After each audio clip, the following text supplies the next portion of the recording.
என் அன்பான உறவுகளுக்கும் ஆருயிர் நட்பிற்கும் இனிய ஆசிரியர் பெருமக்களுக்கும் மகளிர் தின நல்வாழ்த்துக்கள். என் வார்த்தைகள் வாழுகின்ற பெண்களின் வாழ்க்கையை வளமாக்கும் என்ற நம்பிக்கையுடனும் நற்சிந்தனையுடனும் தொடங்குகின்றேன். என் சிற்றுரையை சிறிது நேரம் செவிசாயுங்கள்.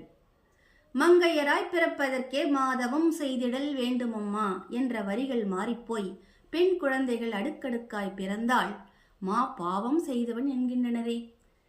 சரி, திருவள்ளுவருடைய சிந்தனைகள் இப்பொழுது. திருவள்ளுவர் கூறிய ஒரு அருமையான திருக்குறள். தற்காத்து தற்கொண்டான் பேணி தகை சான்ற சொற்காத்து சோர்விலாள் பெண். பெண்ணானவள் தன் கற்பு நெறியை காத்துக்கொண்டு தன் கணவனையும் பேணி பாதுகாத்து தகுதி அமைந்த புகழையும் காப்பதில் உறுதி வாய்ந்தவளாய் சோர்விலாள் பெண் என்று கூறுகின்றார். அடுத்த ஒரு திருக்குறள் என்னவென்றால், இல்லதென் இல்லவள் மாண்பானால் உள்ளதென் இல்லவள் மானா கடை. என்ன அருமையான திருக்குறள்! ஒரு மனைவி தன்னுடைய நற்குணங்களாலும் நற்செயல்களாலும் நடந்து கொண்டால் அந்த இல்லத்தில் இல்லாதது ஒன்றுமே இல்லை. அவை இல்லையாயின் யாதொன்றும் இல்லையாகும் என்று அருமையாக விளக்கம் கூறியுள்ளார். அடுத்ததாக, கணவன் மனைவி இடையே சதா சண்டைகள் வரும்பொழுது குடும்பத்தில் மகாலட்சுமி குட்பை சொல்லிவிடுவாள். சரி, தவறுகள், இழப்புகள், தோல்விகள் இவற்றை எல்லாம் எவ்வாறு சரி செய்வது என்றுதானே கேட்கின்றீர்கள். வாழ்க்கை, குடும்பம் என்பது அன்பால் கட்டப்பட்ட கோட்டை. நாம் ஆழமாக சிந்தித்து ஆணிவேரை பிடுங்கி எறிந்தால் அனைத்தும் சரியாகிவிடும்.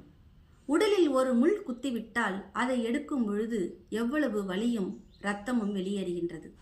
அது மனதில் குத்திய முள் அல்லவா? அதை அன்பால் தான் எடுக்க வேண்டும்.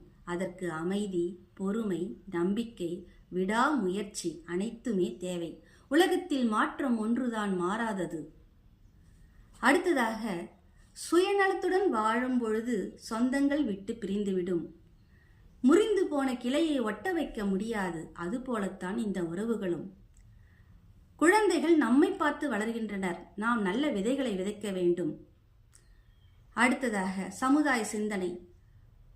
மருமகளை வதைக்கும் மாமியார்கள் தாமும் அந்த மருமகள் நிலையை தாண்டித்தானே வந்தோம். தன்னுடைய விருப்பங்கள், ஆசைகள் அனைத்துமே ஒப்பிட்டு பார்த்தால் இந்த பிரச்சனை வரவே வராது. மாமியார்களை வதைக்கும் மருமகள்கள் நிறைய பேர் உள்ளனர். பெண்ணுக்கு பெண்ணே எதிரியாக உள்ளனர். தமக்கும் ஒரு நாள் வயதாகும் என்பதை அவர்கள் நினைவில் வைத்துக் கொள்ள வேண்டும். மாமியாரை கூட தன் தாயை போல நினைக்க வேண்டும். அவ்வாறு நினைத்தால் முதியோர் இல்லங்கள் அனைத்தும் மூடிவிடப்படும். இதற்கெல்லாம் நீங்கள் கொடுக்க வேண்டிய விலை ஒன்றுதான். என்ன அது? அன்பு, அன்பு, அன்பு. கடவுள் ஏன் உங்களை தேர்ந்தெடுத்துள்ளார் தெரியுமா? ஒரு வசனம் ஒன்று நான் கேள்விப்பட்டேன். God chosen child. யாருக்கு பொறுப்புகளும் கடமைகளும் அதிகமாக கொடுக்கின்றாரோ அவர் கடவுளால் தேர்ந்தெடுக்கப்பட்டவர் என்று மனதில் நினைத்துக்கொண்டு நாம் செயலாற்றினால் அனைத்துமே நல்லதாக முடியும். முக்கியமாக நாம் நன்றாக வாழ வேண்டுமென்றால் நல்ல அன்பை தர வேண்டும் என்பதை உறுதியாக ஆணித்தரமாக கூறிக்கொண்டு உங்களிடம் இருந்து விடைபெறுவது உங்களின் அன்பு ஆசிரியை. மீண்டும் ஒருமுறை மகளிர் தின நல்வாழ்த்துக்களை கூறிக்கொண்டு விடைபெறுகின்றேன். நன்றி, வணக்கம்.